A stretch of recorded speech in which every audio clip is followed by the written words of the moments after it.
नाज़रीन अस्सलाम वालेकुम। नाज़रीन, फलक ने जो नज़ारा देखा हम तवक्को नहीं करते थे। हम समझते थे कि पाकिस्तान 1980 की मार्शल लॉ की जो तारीख रात थी, जो अंधेरी रात थी, उससे निकल आया है। लेकिन कल जब रात 10 बजे पाकिस्तान के प्रोमिनेंट टेलीविज़न एंकर पर्सन, सहाफ़ी और वीलॉगर इमरान रियाज को जिस तरह से इस्लामाबाद की एंट्री पॉइंट पर गिरफ्तार करके अटक के जेल में मुंतकिल किया गया, जिस तरह से पाबंद सलासल किया गया, जिस तरह से सलाखों के पीछे से इमरान रियाज की तस्वीर जो हैं वो पूरी दुनिया ने देखी, जिस तरह से हथकड़ी लगाई गई, जिस तरह से इस पूरी चीज़ को प्रोसीड किया गया, उसने वो तमाम मार्शल लॉ के ज़ख्म जो हैं 1980 की दिहाई के वो ताज़ा कर दिए। सभी लोग ये समझते थे कि पाकिस्तान की एक इखलाकी और एक सियासी इर्तका और एवोल्यूशन हो चुका है। इस एवोल्यूशन में कोई हुकूमत ऐसे नहीं कर सकती। इससे पहले ज़रूर है कि सहाफ़ियों पर हमले भी हुए, बड़ी तारीख हिस्ट्री है पाकिस्तान की, सहाफ़ियों पे हमले भी हुए, उन्हें उठाया भी गया। गुज़श्ता चंद बरसों में तहरीक इंसाफ की हुकूमत के दरमियान भी मतीउल्लाह जान को उठाया गया। लेकिन जब किसी को उठाया गया और उस पर रद्द अमल हुआ तो चंद घंटों में छोड़ दिया गया। उसको कानूनी तौर पर या इखलाकी तौर पर डिफेंड करने की कभी किसी हुकूमत ने कोशिश नहीं की। लेकिन आज इन बदनसीब आंखों और कानों से हमने देखा कि पंजाब के लॉ मिनिस्टर मलिक अहमद खान साहब, जो बड़े ही सोबर, पढ़े लिखे, डिसेंट आदमी हैं, उन्होंने आधे घंटे की प्रेस कॉन्फ्रेंस करके इस काले कानून को, इस काली हरकत को उन्होंने डिफेंड किया। ये उनकी अपनी पॉलिटिकल कैरियर का सबसे बॉटम लोवेस्ट पॉसिबल पॉइंट था। और जब कुछ महीनों के बाद वो इस पोजीशन पे नहीं होंगे और दोबारा इस वो वीडियो को देखेंगे तो शायद उनको खुद भी शर्म आएगी कि उनको इस तरह से इस काले कानून को डिफेंड नहीं करना चाहिए था। हमें बताया जाता है कि पंजाब के ये सारी हुकूमत की जो टेंशन है इस वक्त वो इसलिए है कि 17 जुलाई को जो ज़िमनी इंतखाबात होने हैं, उन ज़िमनी इंतखाबात में हमजा को जो 13-14 सीटें दिलानी हैं, क्योंकि 9 सीटें चाहिए तो हैं जीतने के लिए, लेकिन 9 सीटों से बात नहीं बनेगी, इसलिए कि आगे असेंबली में भी 4 लोग थोड़े शेकी हैं। तो को 13-14 सीटें होंगी तो इंप्रेसिव होगा। और जो उनकी जिम्मेदारी लगाई गई है वो 13-14 सीटों की, उनको लग रहा है कि 9 सीटें भी बड़ी मुश्किल होंगी। ऐसे माहौल हैं, इतनी महंगाई है, पेट्रोल डीजल की कीमतें हैं, अशया खुर्दुनौत की कीशें हैं। इसलिए जो भी बोल रहा है, जो भी निशानदही कर रहा है कि इलेक्शन में रिगिंग प्लान है, उसको चुप कराने की कोशिश की जा रही है। इन इश्यूज़ को लेके चलेंगे। इससे नथी और भी बहुत से इश्यूज़ हैं। मुझे ज्वाइन कर रहे हैं जनाब आरिफ हमीद भट्टी साहब, पाकिस्तान के प्रोमिनेंट पॉलिटिकल एनालिस्ट हैं, बहुत ही प्रोमिनेंट शख्सियत है, आज़ादी सहाफ़त के हवाले से सहाफ़ी हैं। हफीज़ुल्लाह नियाज़ी साहब पाकिस्तान के प्रोमिनेंट कॉलमिस्ट हैं, एनालिस्ट हैं, पॉलिटिकल कमेंटेटर हैं, हमें ज्वाइन कर रहे हैं। और डॉक्टर फ़ारूक सलीम साहब पाकिस्तान के पॉलिटिकल साइंटिस्ट भी हैं और पाकिस्तान की मईशत पे, पॉलिटिकल इकॉनमी पे बात करते हैं। Very warm welcome to all my guest. मैं कोशिश ये भी करूँगा कि मैं किसी साइबर लॉ के या कानून के जो एक्सपर्ट हैं उनको भी थोड़ी देर के लिए हम ले लें सेकंड पार्ट में। आरिफ हमीद भट्टी साहब, जैसा कि मैंने अपनी इब्तदाई में कहा, हम नहीं तवक्को करते थे। हमारा ख्याल था कि हमले होते हैं, उठा लिया जाता है, फिर एक अखलाकी प्रेशर पड़ता है, रिलीज़ कर दिया जाता है। ये क्या हुआ कि हुकूमत के लॉ मिनिस्टर पंजाब ने बैठ के डिफेंड कर दिया काले कानून को? ये मैंने नहीं देखा पिछले 20 साल में। बिस्मिल्लाहिर्रहमानिर्रहीम। डॉक्टर साहब, कल रात जब ये मैं मनाजर देखा था, मेरी ज़िंदगी के एक तकलीफ दे लम्हात में थे। मैंने साथ पर तशद्दुद लातदाद देखा है। मुशर्रफ दौर में गलती से मैं प्रेसिडेंट था पंजाब यूनियन जर्नलिस्ट का, और उस वक़्त यूनियन एक थी, उसमें इज़हार यकजहती के लिए मोहतरम नवाज शरीफ साहब तशरीफ़ लाए, शहबाज शरीफ साहब, हमजा साहब, शहीद बेनज़ीर भुट्टो, इमरान खां, हर मुखला, हर बंदा। मैंने उसमें 2 दफ़ा जिस्म पूरे का पूरा खून आलूद हुआ। यार, ये जुल्म सितम ज़ियाउल हक ने भी नहीं किया होगा। आपको इमरान रियाज से इख्तलाफ हो सकता है, मेरा तो वो छोटे भाइयों की तरह होना चाहिए, आपका हक है। एक बंदे को, जिसे जब आर्मी चीफ की हो ब्रीफिंग, उसे बुलाया जाए, अहम फौजी हल्के बुलाए जाए, वजीर आज़म ब्रीफिंग में बुलाए, चाहे हुक्मरान है चाहे अपोजिशन है। क्या मुझे ये बताएं, आज इमरान रियाज हथकड़ियों में जकड़ कर वो लगड़ बगड़ जो जश्न मना रहे हैं वो जीत गया है, मेरे से बाजी ले गया है। मैं कहता था मैंने सहाफत के लिए बड़ा खून बहाया है, मैंने बड़े लोगों से मुकाबला किया है, आज वो जीत गया है। पूरी दुनिया में जश्न मनाने वाले हार गए हैं। जिस हाथ में हमें सीनियर दिन निसार उस्मानी आईएच राशिद ने कलम पकड़ना सिखाया था, उन हाथों में हथकड़ी हैं। ये 30 साल की सहाफत का ये इनाम इनका हम पर एहसान है। क्या इमरान रियाज राका एजेंट है? क्या इसराइल के लिए काम करता है? क्या खुदा ना खास्ता पाकिस्तान के खिलाफ दानिस्ता या गैर दानिस्ता किसी साजिश का हिस्सा है? उसका पॉइंट ऑफ व्यू है, उससे 100 दफा आप इख्तलाफ करें, आप 1000 दफा करें। और कौन सा ऐसा काम कर लिया कि आपने 30 पर्चे दर्ज कर लिए? वो मुझे समझ में नहीं आ रही। डॉक्टर साहब, मैं ईमानदारी से ये साफत अब नहीं करने के काबिल रहा ये मुल्क। आप नाम माने, आपकी मर्जी। ज़ियाउल हक के भी हमने किस्से सुने, साफी शहीद भी हुए, कोड़े भी खाए। इस तरह एक मुंतखब वजीर सियासी जमात, जब कुलसूम नवाज पे रेट होती थी तो एक दफ़ा मैं अपनी गाड़ी में बैठा के उन्हें ले गया, आपको पुलिस ना पकड़े। मोहतरमा अल्लाह ताला उन्हें जन्नत कुलसूम नवाज, आज उन्हीं की हुकूमत में एक सहाफ़ी पर मुकदमा दर्ज हुए और वज़ीर कानून नहायत काबिल एहतराम मलिक अहमद खान, इन्होंने हमारा जमहूरियत से ईमान ही उठा दिया है। हमारी तरफ से भी डिक्टेटर आए, जमहूरियत आए, और भाई उस पर इल्ज़ाम लगाओ उसने पैसे लिए हैं, खुदा ना खास्ता वो करप्ट है, वो मुल्क दुश्मन है, पाकिस्तान की ताकतों के खिलाफ है, पाकिस्तान की सलामती के वो अदारे भी मेरे हैं, ये हुकूमत भी मेरी है, ये अपोजिशन भी मेरी है।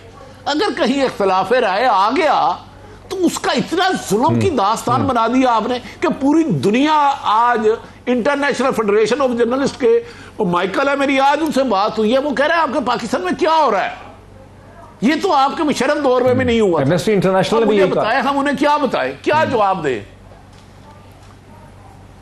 क्या जवाब दें? बिल्कुल सही कह रहे हैं हफीजुल्लाह नियाजी साहब।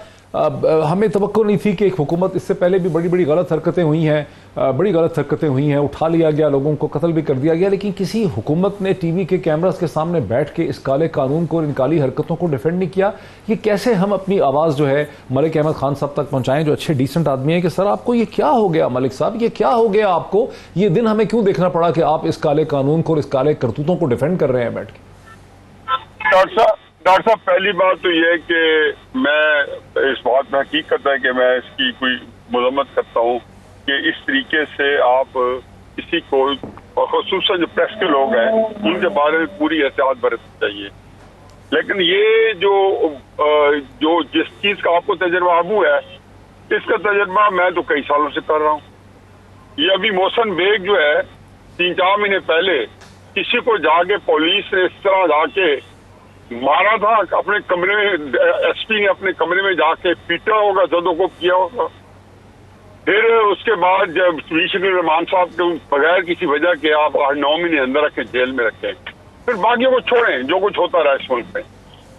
पाकिस्तान के अंदर एक आईन है और आईनी हुकूमत है, चाहे हुकूमत इमरान खान की हो, चाहे हुकूमत हो शहबाज शरीफ साहब की, या उससे पहले की बात की जाने वाली फंडामेंटल राइट्स हैं। उसके अंदर अगर किसी ने काम किया तो आप उसके खिलाफ FIR काटें, तहकीक करें, और उसके बाद उसको आर्टिकल 10 ये कहता है कि उसको ड्यू प्रोसेस लॉ में डाला जाए। अगर तो उन्होंने इमरान रियाज साहब को FIR काट के अरेस्ट किया है, और तो मेरा ख्याल है कि उनको फौरन ही अदालत में उनको पेश करना चाहिए, उनको रिमांड लेना चाहिए, और उनको उनकी, ताकि वो बेल के लिए अप्लाई कर सकें, और उसमें बेल होनी चाहिए। साहब, ये एक साइबर लॉ के तहत FIR काटी गई, लेकिन न्याजी साहब ये भी देखिए कि एक शख्स के खिलाफ ये सब प्रोसीजर एक ही है। सब 17 जब उन्होंने लाहौर हाई कोर्ट से डिमांड किया, लाहौर हाई कोर्ट से डिमांड किया कि आखिर कितनी FIR'ें काटी हैं, तो 4 जुलाई को इंस्पेक्टर जनरल पुलिस ने 17 FIRs प्रोड्यूस की। एक सहाफ़ी के खिलाफ पाकिस्तान के पूरे पंजाब में 17 FIRs काटी गई। पंजाब से बाहर कितनी काटी गई, बलूचिस्तान में, सिंध में, 250 कटी हुई है। ये हसन निसार साहब से पूछे कितनी कितनी कटी है, उनको पूरे हर सूबे में जाना पड़ा। मैं को बात दो चीजें और ऐड कर दूं, लेकिन के खिलाफ पिछले 4 सालों में 30 FIR कटी हैं। मैं आपको बता दूं कि जी जितनी FIR 30 FIR देखें किस पे कटी 30 FIR? बड़ी साहब मैं ये कह रहा हूँ कि जिस FIR में दो बातें मैं कर लूं पहले। सर ऐसा लग रहा है कि आप डिफेंड कर रहे हैं। नहीं, मैं डिफेंड इसलिए मुझे ऐसा लग रहा है कि आप डिफेंड कर रहे हैं कि कोई ऐसी अजीब चीज नहीं है। मैं इसलिए थोड़ा सा परेशान हूँ कि मुझे ऐसा लग रहा है कि आप डिफेंड कर रहे हैं। मैं डॉक्टर साहब, अब देखें ना, मुझे प्लीज बात करने दे। मैं डॉक्टर साहब आप इजाजत देंगे तो बात करता हूँ। भट्टी साहब से मजीद भी आप इसकी जो है हाशियाराई करवा लेंगे। जब ये जो देखें इमरान रियाज साहब फरमा रहे हैं और बड़े बाद में दौर फरमा रहे हैं कि आपने हमें बताया था कि नवाज शरीफ करप्ट है, मुझे क्यों नहीं बताया? इमरान रियाज साहब को क्यों बता रहे थे? इमरान रियाज साहब जो वहां कर नहीं सर, उनका मतलब ये हरगिज नहीं था कि उनको आर्मी चीफ ने बताया था। डॉक्टर साहब मेरे भी कान है, मैं भी कोई अकल से रखता हूँ, आपको बताया कि मैं तो आज ही मेरा आज कल कलम छप रहा है वही पढ़ ले कि मैंने क्या, मैं तो हमेशा इमरान को आज भी कर लाओ, हम कंसिस्टेंट है। ये नहीं है कि जी आपको एक खास जाविये के साथ खास है नमाज के साथ आपको एक यार्ड स्टिक हो। इमरान खान साहब के लिए मेरी यही राय है कि जो यार्ड स्टिक आप लोगों के लिए इस्तेमाल करते नवाज शरीफ पे, अपने ऊपर भी वही करें। इमरान रियाज साहब वगैरह में सारे लोग बैठे थे और ये डीजीआई इफ्तार की ब्रीफिंग ले रहे थे, मुझे तो कभी नहीं बुलाया गया था। भट्टी साहब बता रहे कि ये सारे हर ब्रीफिंग होते थे, आर्मी चीफ को मिलते थे, मुझे तो आर्मी चीफ नहीं मिला। मेरी तो बड़ी ख्वाहिश है कि मैं थोड़ी सी क्लैरिफिकेशन कर दूं, फिर मैं डॉक्टर फरूख सलीम साहब की तरफ जवाब दे रहे थे। नियाज़ी साहब ने 3 दफा मेरा नाम ले लिया है, प्लीज 3 दफा मेरा नाम ले लिया। फरूख सलीम साहब की तरफ मैं करता हूं नवाज शरीफ की मरियम शराब की मीटिंग में कौन कौन जाता है, कितनी कितनी देर बैठा रह जाता है, मैं आपको साबित कर सकता हूं। अगर साबित नहीं करूंगा ना, मैं टीवी पे नहीं आऊंगा। मैं इतनी बड़ी दावा कर रहा हूं, हमें तो कभी नहीं उन्होंने बुलाया, उनका राइट है। ओ भाई, मेरा मकसद है हामिद मीर पे गोली हुई वो मुझ पे चली, अबसार पे हुई मुझ पे चली। मैंने उस वक्त भी कहा हर साफी पे चली। मैं एक रिपोर्टर हूं, मुझे दुख हुआ, तकलीफ हुई है, 10 पर्चे और दे दे, 101 और पर्चा दे दे, एक और। ना मैं पीटीआई का तर्जमान हूं, ना मैं नून लीग का हूं। मुझे आज़ादी सहाफत की निसार उस्मानी ने ABC सिखाई हुई है। मैं एक रिपोर्टर हूं, मैं पैराशूट नहीं हुआ। मुझे दुख हुआ कि हथकड़ियां लगाई गई हैं, यहां उसको साबित करे इंडिया का एजेंट है। यही नवाज शरीफ से भी मिलते रहे, नवाज शरीफ का भी इंटरव्यू इमरान रियाज करता रहा है, मौजूदा इमरान खान साहब का भी करता रहा, कल और आएगा। हमारे लिए मौजूदा वज़ीर आज़म भी काबिल तारीफ है। देखे ना, हम तो साफी हैं। क्या डॉक्टर मोहित का भी नाम डिस्कस हो रहा है? अरशद शरीफ पर भी पर्चे हैं। किस साफी पर पिछले 4 सालों में 60 पर्चे हुए हैं? मुझे उस साफी का नाम बताए। मैं पिछले 40 सालों की साफत का, ये PUJ का कानून हमने लिखा, आइन हमने लिखा हुआ है, आइन हमने लिखा हुआ है। कमाल है। ये आज थोड़ा साफत हमें भीख में दे दी किसी ने आके, to the best of my understanding. मैंने इसी चीज की वैसे मुझे जरा फरूख सलीम साहब की तरफ आने दीजिए, मुझे फरूख सलीम साहब की तरफ आने दीजिए। डॉक्टर फरूख सलीम साहब, मैंने पहले भी इसकी वजाहत की कि सहाफ़ियों को मारा पीटा गया, उठाया गया, डिसअपीयर हो गए, कत्ल हो गया सलीम शहजाद का 2011 में, लेकिन किसी हुकूमत ने इस किस्म के काले कवानीन को बैठ के डिफेंड नहीं किया जिस तरह से मलिक अहमद खान साहब ने कर दिया। ये जो सूरत हाल है इस वक्त पाकिस्तान की, बजाय इर्तका होने के, ऐसा लग रहा है कि हम 1980 की सियासत की तरफ जा रहे हैं जब इस मुल्क में मार्शल हुआ करता था। आपको क्या महसूस हो रहा है, आपको क्या नज़र आ रहा है डॉक्टर फरूख सलीम साहब? डॉक्टर साहब, मुझे नज़र ये आ रहा है कि एक शख्सियत है, उसका एक ख़ास नुक्ता नज़र है। उस नुक्ता नज़र की बुनियाद के ऊपर आप उसको अरेस्ट नहीं कर सकते या उसको अरेस्ट नहीं कर सकते। उनका ख़ास नुक्ता नज़र, बेशक आप उस नुक्ता नज़र से इख्तलाफ करते हैं, लेकिन ये जो मामला है इसका तसलसल है नज़र आ रहा, कोई नई चीज़ मुझे नज़र नहीं आती। 2018 से, उससे भी पहले से कर लें तो ये एक मामला चल रहा है कि नुक्ता नज़र की बुनियाद के ऊपर किसी सहाफ़ी को, किसी गैर सहाफ़ी को भी उसको हरास किया जाता है, उसको तंग किया जाता है या उसको अरेस्ट कर दिया जाता है, सिर्फ इस बुनियाद पे कि उसका नुक्ता नज़र से, उसके नुक्ता नज़र से आपको इख्तलाफ। इसमें कोई तब्दीली नहीं आई है। ये पिछले 4 साल से भी ज्यादा अरसे से ये मामला। जी डॉक्टर साहब, मैं थोड़ा सा फिर वजाहत कर दूं डॉक्टर फरूख सलीम साहब की। एक तब्दीली आई है कि नुक्ता नज़र पे लोगों को मारा पीटा गया, उठा लिया गया जब इखलाकी रद्द अमल हुआ, जैसे मतीउल्लाह जान के केस में उठा के चले गए, इखलाकी रद्द अमल हुआ, सोशल मीडिया की तरफ से हुआ, सियासी हलकों की तरफ से हुआ, तो एक दिन से कम टाइम में उनको छोड़ दिया गया। किसी ने पर्चा नहीं उनके ऊपर काटा, उनको हथकड़ियाँ नहीं लगाई, उनको पाबंद सलासल, उनको सलाखों के पीछे से उनकी तस्वीरें नहीं आई। यहाँ हम एक नई चीज़ दे रहे हैं कि हुकूमत डिफेंड कर रही है इस हरकत को, जो आप कह रहे हैं पहले भी होती रही है, हुकूमत ने उसको कानूनी तौर पर डिफेंड करना शुरू कर दिया। ये फ़र्क पड़ गया है। देखिए, न सिर्फ पिछले 4 साल, पिछले 20-25 साल की भी तारीख निकाल लीजिए। आजकल तो पोलराइजेशन इतनी सख्त हो गई है कि अगर आप एक पार्टी का नुक्ता नज़र सामने रखते हैं तो आपने जो भी उस पार्टी ने करना है आपने उसको सपोर्ट करना है, और दूसरी पार्टी जो है आप अगर उसके खिलाफ हैं या उस पार्टी के सपोर्ट में नहीं है तो आपने हर चीज को उसको इस्तेमाल करना है उसके खिलाफ। तो एक तो ये पोलराइजेशन तो पिछले 4 साल से मैं समझता हूँ पिछले 20 साल के मुकाबले में कुछ ज्यादा हो गई। तो इस वक्त ये है कि ये हालात FIR नहीं कटती रही हैं, हुकूमतें बैठ के उनको डिफेंड भी करती इस किस्म के ट्रेंड को कैसे रोकना है सर, जहां पे प्रोमिनेंट सहाफियों को हथकड़ियां लगाई जाएं, इस ट्रेंड को कैसे रोकना है सर, ये मेरा सवाल है आपसे।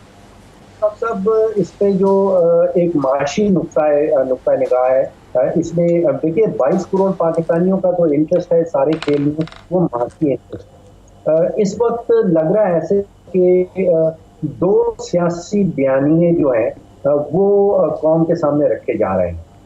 एक सियासी जमात वो है जो खाना जंगी बयानिया जो है वो सामने रख रही है, दूसरी तरफ से बयानिया आ रहा है कि हमने मईशत को बेहतर किस तरह करना है। अब पाकिस्तान के अंदर रहते हुए ये दोनों बयानिए जो हैं ये मैं समझता हूँ कि इकट्ठे जिंदा नहीं रह सकते। खाना जंगी का बयानिया और मईशत को बेहतर करने का बयानिया, इन दोनों में से एक बयानिया को दफन करना होगा अगर हम 22 करोड़ पाकिस्तानियों का माशी मुफाद सामने रखें। नहीं तो आप ये कह रहे हैं कि अभी तो आपने कहा कि किसी के पॉइंट ऑफ व्यू को खत्म नहीं आप कर सकते, उसको बोलने का हक हासिल, अब आप ये कह रहे हैं कि उस बयानिए को ही खत्म करना होगा। ये जमहूरियत में कहाँ होता है कि बयानिए को जबरदस्ती खत्म कर दें। आप बयानिए को तो काउंटर बयानिया ही लेकर आते हैं ना बयान में। अब आपका पॉइंट ऑफ व्यू मेरा पॉइंट ऑफ व्यू आपका पॉइंट ऑफ व्यू, मैं अब जबरदस्ती तो नहीं आपको गन पॉइंट पे बंद कर सकता। देखिए अगर खाना जंगी का बयानिया सामने रख के चलेंगे तो फिर 22 करोड़ पाकिस्तान खाना जंगी का कौन सा बयानिया है सर? वो दफन हो जाएगा। ये दोनों बयानिए एक ही मुल्क के अंदर ये तो एक ही जिंदा नहीं रहे। डॉक्टर साहब खाना जंगी का बयानिया आप कह रहे हैं सर, वो एक सब्जेक्टिव इंटरप्रिटेशन कर रहे हैं किसी के बयानिए की।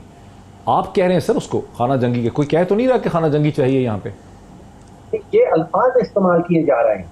खाना जंगी का लफ्ज जो है, जो टर्म आप इंटरप्रिटेशन कर रहे हैं सर, ये उन पार्टी और आप तशरीह कर रहे हैं ना सर उसकी। मैं सिर्फ ये कह रहा हूँ कि इन अल्फाज का इस्तेमाल अगर आपकी कोई सियासी क़यादत कर रही है और उसको फिर फॉलो कर रहे हैं उसी जमात के जो फॉलोअर्स हैं, तो ये पाकिस्तान के माशी मुफाद में नहीं,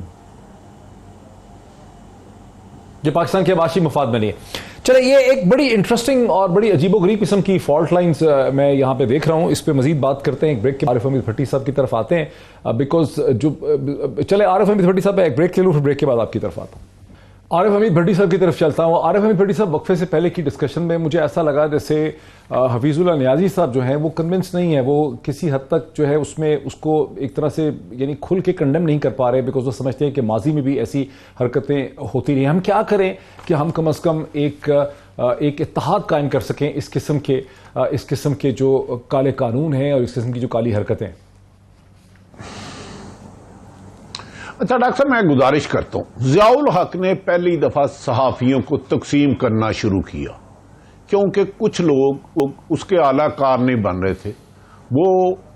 मुझे तो दौर याद नहीं, मोहतरम हमारे भाई नियाजी साहब को याद होगा, उन्होंने तकसीम किया, बीच में कुछ खरीदे।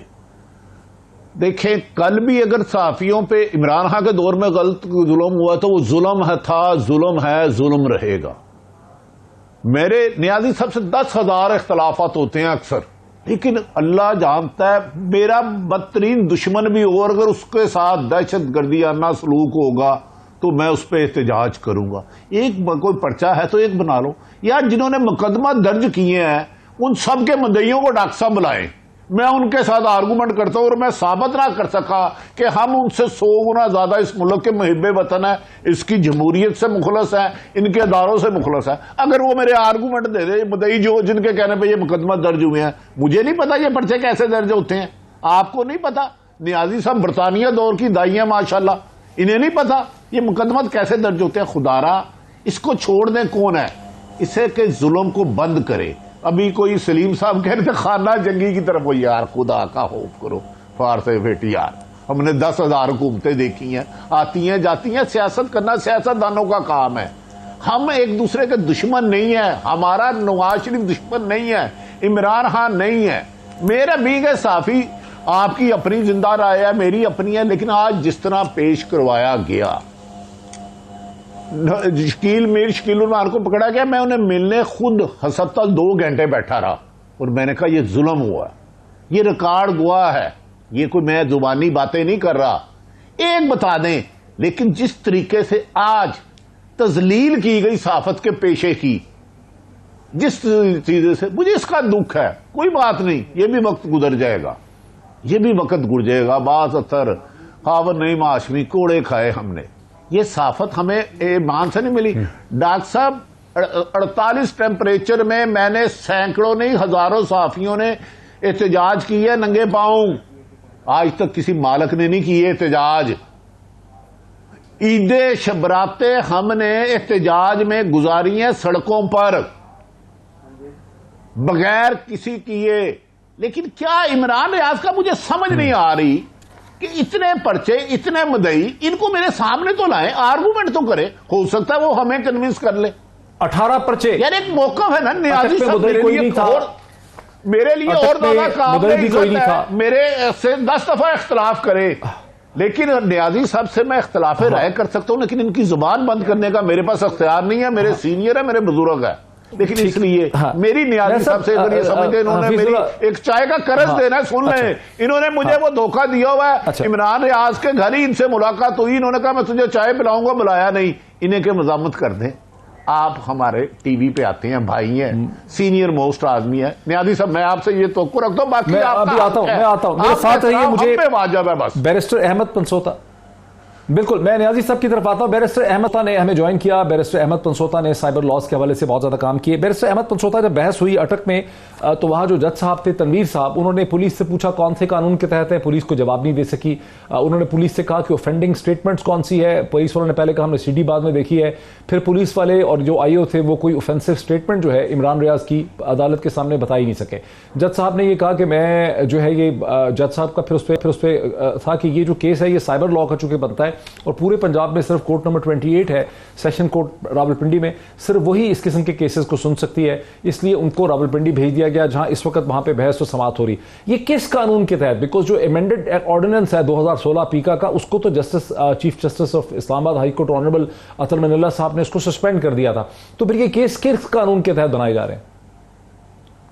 जी थैंक यू सर। बात यह है कि इस किस्म के मामला तब किए जाते हैं कि जब आपने एक्चुअल लॉ में किसी को अरेस्ट ना करना हो, तो आप लोकल पुलिस में FIR देके उसका अरेस्ट इफेक्चुएट कर लेते हैं और फिर आप कोशिश करते हैं कि उसको बाद में FIA या जो रेलेवेंट फोरम आते हैं, जो कि इंतहाई एक गलत प्रोसेस है और एक्सेस ऑफ लॉ है जो कमिट होती है। अब यहाँ पर अगर मान लें कि उनका साइबर रिलेटेड ऑफेंस है, तो उस पर हमारे ऑनरेबल चीफ जस्टिस अतर मनिल्ला साहब बड़ा एम्पली क्लियर है और वो कहते हैं कि ह्यूमन डिग्निटी की हद तक, जो कि सेक्शन 20 में अमेंडमेंट की थी, तो वो तो अट्रैक्ट नहीं होती। तो ले दे के अगर बात किसी इदारे पे की गई है या किसी शख्स को टारगेट पे किया हुआ, तो उसकी जाती हैसियत में किया गया, वो तो वैसे ही स्ट्राइक डाउन है। बट अगर इदारों को या किसी और को टारगेट किया है, उसके लिए भी कानून के अंदर स्पेशल प्रोविजन है कि आप पहले इंक्वायरी करते हैं। इंक्वायरी करने के बाद अगर आप इस नतीजे पर पहुंचते हैं कि FIR देनी चाहिए, तो फिर आप FIR देते हैं। तो वो राइट जो है उससे भी इनको महरूम किया गया। फ्री स्पीच के ऊपर जस्टिस मनिल्ला साहब बहुत क्लियरली, जो मैं हेयरिंग अटेंड करता रहा हूँ कि इस्लामाबाद हाईकोर्ट में, उन्होंने एक बड़ी अच्छी बात की थी कि FIA के ऑफिसर से कि क्या जिसकी इज्जत मजरूह हो रही है उससे आपने स्टेटमेंट ली। उस केस में it was about the honourable chief justice, क्या आप चीफ जस्टिस से ये स्टेटमेंट ले चुके हैं, पूछ चुके हैं कि उनकी इज्जत मजरूह हो भी रही है कि नहीं, या उनको इससे फर्क पड़ रहा है कि नहीं पड़ रहा। सिमिलरली क्या अगर इमरान रियाज साहब किसी के बारे में कर रहे हैं, तो उन साहब की या उन इदारे की स्टेटमेंट आपने ले ली है कि वो they are feeling aggrieved of this, या वो समझते हैं कि उनकी इज्जत मजरूह हो रही है, तब आपका ऑफेंस बनता है। जब तक वो बात नहीं होती तब तक आप ऑफेंस कैसे बना सकते हैं और ये कैसे कह सकते हैं कि this is an offence which has been made out. तो ये 3-4 बातें हैं जो मैं समझता हूँ जिसकी वजह से साइबर का तो ये शायद किसी तरह केस ना बन सके। तो लेट्स सी क्या पुलिस वहाँ क्या करती है। मेरी अपनी नजर में अतर मनिल्ला साहब को या इवन आज इस्लामाबाद हाईकोर्ट को उसके पास इख्तियार था और उनको चाहिए था कि इस मामले को वहां पर सेटल कर दे या एटलीस्ट उसका रिलीज जरूर इंश्योर करते। अब वो हमारे प्रोसेस ऑफ लॉ में फंसते हैं और उसमें आप किधर जाते हैं। नहीं, लेकिन इस्लामाबाद हाईकोर्ट के सामने इंस्पेक्टर जनरल पुलिस इस्लामाबाद ने ये कहा कि चूंकि ये मोटरवे के ऊपर वो जो एंट्री पॉइंट है उससे 10 फुट या 9.5 फुट बाहर इसे कहते हैं जो टोल प्लाजा है उसके था, तो ये पंजाब में फॉल करता है। ये भी बड़ी अजीब सी सूरत हाल है कि आप कह रहे हैं कि 10 फुट दूर पंजाब है, 10 फुट इस तरफ है, ये तो सारा टेक्निकल चीज है। लेकिन यह है कि इस वक्त उनको पेश कर दिया गया रावलपिंडी की एक अदालत में जो सेशन इसको डील करती है। मेरा सवाल आपसे ये कि एफआईए का तो तरीकाकार ये होता है कि पहले वो नोटिस भेजते हैं, वो पहले नोटिस भेज के बुलाते हैं कि आपके खिलाफ ये चार्ज है। ऐसा भी नहीं हुआ यहां पे। मोहित साहब देखिए, अगर तो लोकल रजिस्ट्रेशन है, ये लोकल पुलिस के साथ एफआईआर तो रिक्वायरमेंट नहीं है। हाईकोर्ट या बड़ा क्लियर है कि अगर कोग्निटिव ऑफेंस पेड आउट होता हो दरखास्त मतलब बात फोटो में चली जाएगी। सवाल ये है कि इस्लामाबाद हाईकोर्ट में हम केसेस कंटेस्ट कर रहे हैं, शहबाज गिल साहब और बाकी सारे, उस केस में जो मिनिस्ट्री ऑफ इंटीरियर की एफआईआर है वो भी सारी फैसलाबाद और इधर उधर है, लेकिन वो भी कॉग्निसेंस ली है। तो मेरा ख्याल है कि अदालत को चाहिए था कि इस पर भी कॉग्निसेंस लेते, और ये तो बहुत बेसिक सी बात है थानों की जुरिस्डिक्शन, ये कैपिटल है या नहीं है। वैसे अगर जंप मार के उधर चले जाते तो कैपिटल है, इफेक्टिवली फिर किस तरफ है, ये तो मतलब बहुत बेसिक बात है। I think this should have been dealt with by the honourable justice, but still I think उन्होंने इनको भेजा है, तो let's see how law takes its own course. अभी सेशन कोर्ट में क्या होता है। बहुत शुक्रिया बैरिस्टर अहमद तनसोता से। हमने उकली जो कहते हैं कि बन नहीं सकता था, उनको फर्स्ट राइट ऑफ डिफेंस उनको दिया ही नहीं गया, जहां पे इसको एफआईए के जरिए डील करना चाहिए था, पुलिस के जरिए उनको पकड़ लिया, और ये कि एफआईआर भी कंसील्ड एफआईआर थी, इसका भी एक टेक्निकल पॉइंट जो है बहुत इंपॉर्टेंट। बहुत शुक्रिया बैरिस्टर अहमद तनसोता। हफीजुल्लाह राय साहब, अयाज अमीर साहब जो है उन्होंने गुज़िश्ता कई बरसों में इंतहाई तेज़ो तुंद कॉलम लिखे इमरान खान के खिलाफ, उन्होंने कभी उनको बख्शा नहीं, और उन्होंने अपने टीवी प्रोग्राम जो करते हैं दुनिया न्यूज़ में वहां पर भी कभी इमरान खान को बख्शा नहीं। लेकिन इमरान खान की हुकूमत में उनके खिलाफ कोई एफआईआर नहीं हुई। आप भी कॉलम लिखते हैं, आपने भी हमेशा जाहिर है कि इमरान खान को तनकीद का निशाना बनाया। क्या वजह है कि इस दौर में नई चीज शुरू हो गई है? इमरान खान रियाज भी बोल ही रहा है, और क्या कर रहा है इमरान खान? रियाज ने कोई रेप नहीं किया, असॉल्ट नहीं किया, उसने कोई बम नहीं फाड़ा, उसने कोई बिल्डिंग नहीं उड़ाई, उसने किसी पे गोली नहीं चलाई। तो क्या वजह है कि आप समझ रहे हैं कि इसकी कोई जस्टिफिकेशन हो सकती है? देखिए डॉक्टर साहब, मेरे पे तो बीत चुकी है। मैं तीन साल के बाद मुझे कॉलम लिखने की इजाजत मिली है। मेरा जियो प्रोग्राम बंद रहा, 1 महीने की बैन ली, मैंने हाई कोर्ट से जाकर रिलीफ लिया। मैं घर आता था तो बता के आता था दोस्तों को कि यार मैं घर इतने देर में पहुंचूंगा, मुझे फोन कर लेना। एक मेरा घर जो है किसी फार्म हाउस टाइप इलाके में है, तो मुझे तो, और फिर मेरे से खुद मैं अपने फोनों से महरूम हो चुका हूँ, खड़ा करके मुझे ले गया। तो मैं तो इसको छोड़े बात यह है कि मुझे तकलीफ ये हुई है कि अगर ये सारे लोग हम इकट्ठे रहते हैं, तो अगर कानून आपने पास कर दिया असेंबली में और आपने आवाज नहीं उठाई, मैंने नहीं उठाई, मैं जिम्मेदार हूं, मैं अपनी बात कर रहा हूं।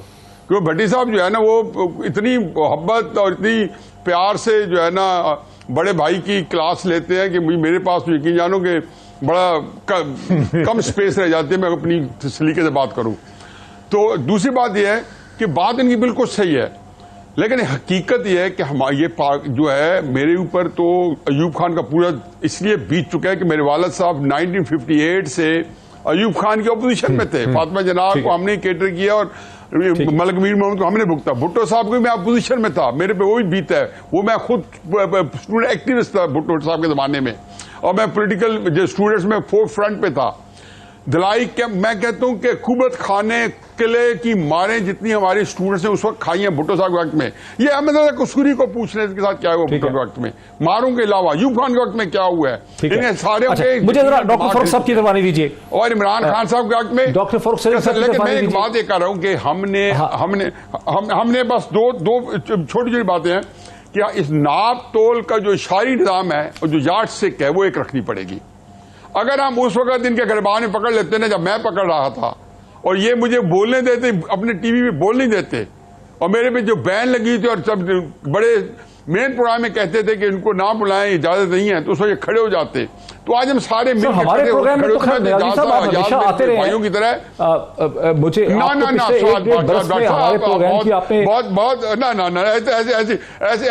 ऐसी आप बड़े मोहब्बत करने वाले आदमी है, आप the most decent person I could ever come across, लेकिन अल्लाह का लाख लाख शुक्र है कि आपने कभी मौका नहीं दिया बोलने का। ये आपको बड़ा एक मलका हासिल है। ये तो भट्टी साहब तो वैसे सदोकम शुरू कर देते हैं, लेकिन आप तो इंतहाई बोलने का मौका नहीं दिया। जो है अरेबियन डिलाइट्स और टर्किश फिरोज सवाल ही पैदा नहीं होता। ये डॉक्टर साहब, आपको अगर ये स्किल न होती तो आप क्यों पाकिस्तान के तरह नामी ग्रामी एंकर होते, और बड़े बड़ों को आप जो है ये तो आपको अल्लाह ताला आपको आपकी जो सलाहियतें हैं उसको मजीद 4 चांद लगाए। आप कह रहे हैं कि और आपको ये बोलने चीजें नहीं आपकी पलती फूटती नजर आए, सवाल ही पैदा नहीं होता डॉक्टर साहब। डॉक्टर साहब हम भाई हैं, मैं आपको बड़ी बहुत बड़ा अजीब भाई सी बात आप कर रहे हैं डॉक्टर। खैर आपस मैंने डॉक्टर फरूख सलीम साहब, आई एम सॉरी, ब्रेक का टाइम आ गया, ब्रेक के फौरन बाद मैं डॉक्टर फरूख सलीम साहब की तरफ आना चाहता हूं।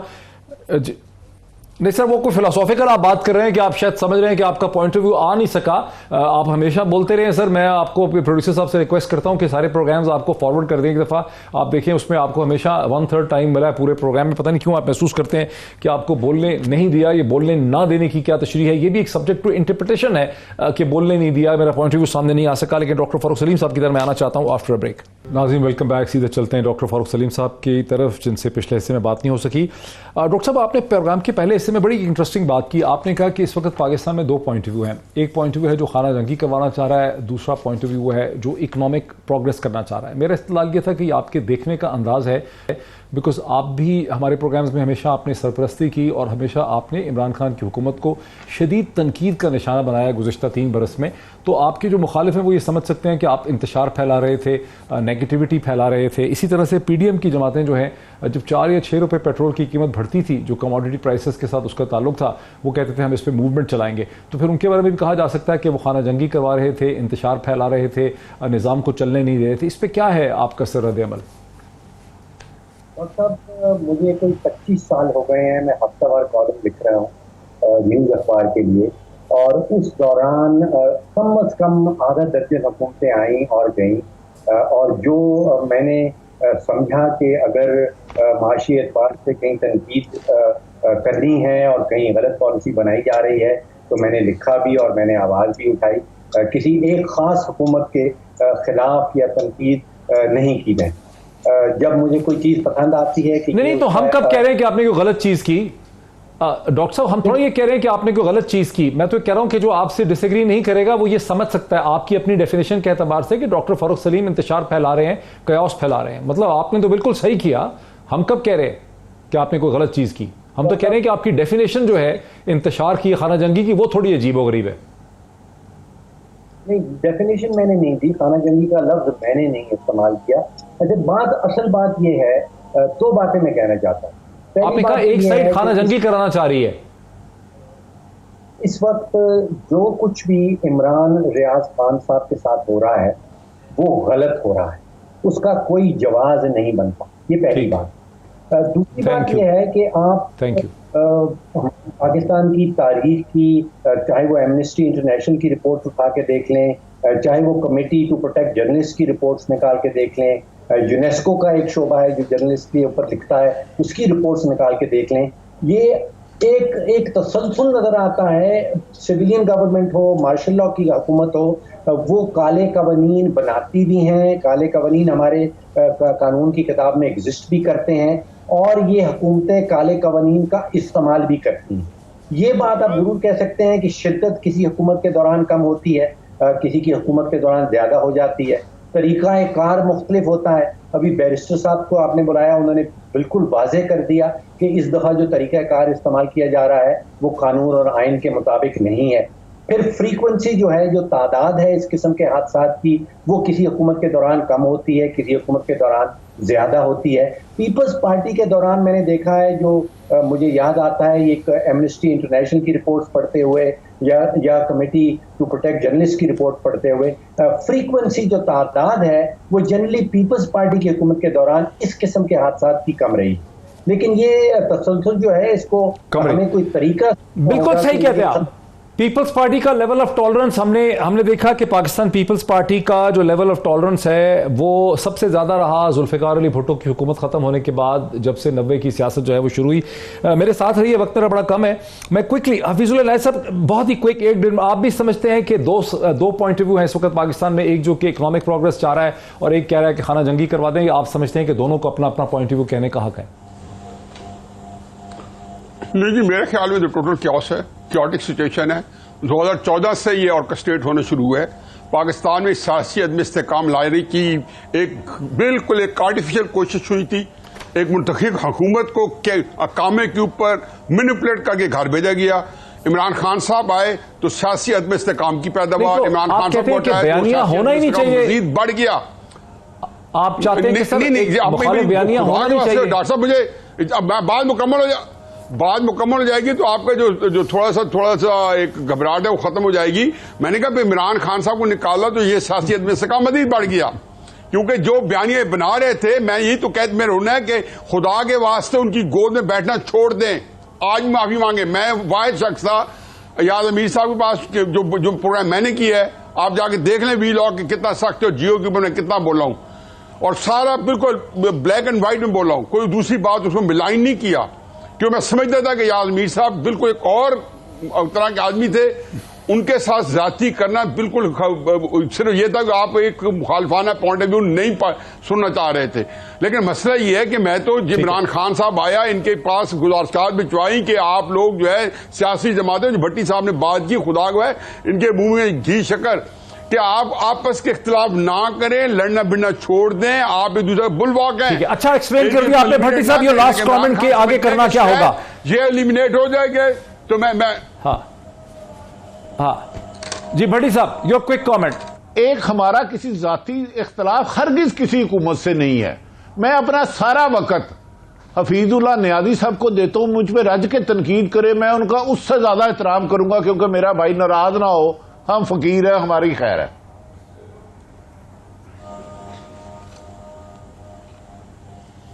आगे बात तो मुकम्मल कर ले, आप आएंगे खत्म हो रहा है प्रोग्राम।